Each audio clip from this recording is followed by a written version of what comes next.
5 राज्यों के विधानसभा चुनावों की वोटिंग के बाद मतगणना पर सबकी निगाहें थी, आखिरकार कौन बाजी मारेगा।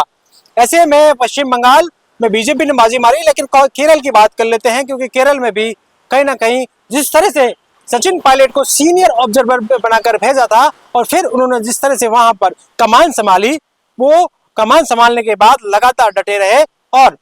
55 से ज्यादा सभाएं केरल में सचिन पायलट ने की। और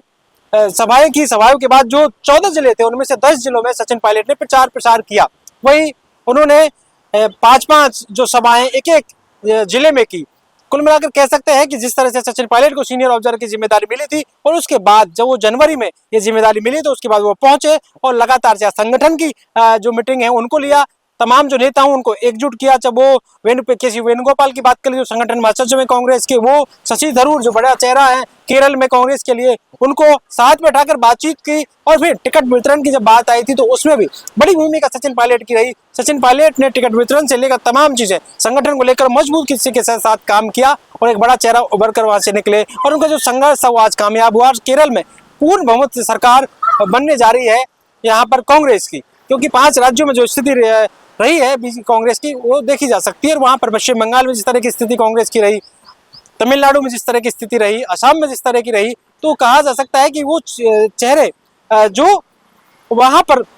केरल में बड़े चेहरे थे, उन चेहरों को एकजुट करके सचिन पायलट ने सीनियर ऑब्जर्वर के रूप में अपनी ताकत दिखाई। और कहा जा सकता है कि 2500 से ज्यादा किलोमीटर की यात्रा 5 राज्यों के चुनाव की, लेकिन केरल में सबसे ज्यादा वो सक्रिय रहे। और तमाम जो चीजें वहां है कि जब वो इस तरह से इन्होंने जो अपना घोषणा पत्र था गारंटी 5 गारंटी की जो योजना की बात कर रहे थे राहुल गांधी, उसको मीडिया के सामने किस तरह से रखा, जनता के सामने किस तरह से रखा, किस तरह से रोड शो किए और जहां प्रत्याशी को जरूरत थी वहां पहुंचे, तमाम जगहों पहुंचे, पूरी जो कमान उन्होंने संभाली। कुल मिलाकर कह सकते हैं कि सचिन पायलट ने जिस तरह से केरल में प्रचार प्रसार किया और संगठन में अपनी ताकत दिखाई और वहां पर जो काम किया उसको लेकर कहीं ना कहीं उसके बाद केरल की स्थिति अब आप देख सकते हैं कि वहां पर जो कांग्रेस है एक सरकार बनाने की स्थिति में पहुंच गई और प्रचंड बहुमत से होने से वहां पर बहुमत मिला है। ऐसे में कहा जा सकता है कि इस पूरी ताकत के भी सचिन पायलट का एक बड़ा चेहरा था। अब कौन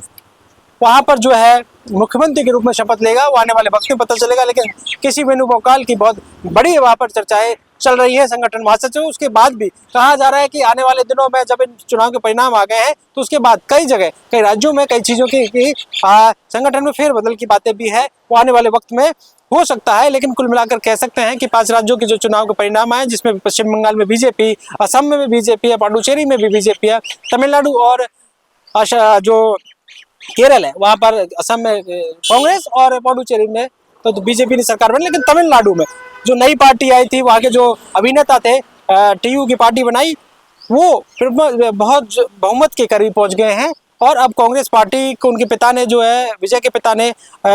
ये आमंत्रित किया है कि वो सरकार में शामिल हो सकते हैं। ये आने वाले वक्त पता चलेगा जब ये चर्चाएं होंगी, बैठक होंगी और बातचीत होंगी कि कौन किसके साथ जा रहा है। लेकिन बड़ी बात यह है कि 5 राज्यों में से 3 राज्यों में बीजेपी की सरकार बन गई है और केरल में कांग्रेस की सरकार है। पॉलिटिकल पंचायत के लिए कैमरामैन राजेंद्र शर्मा के साथ दशरथ सिंह।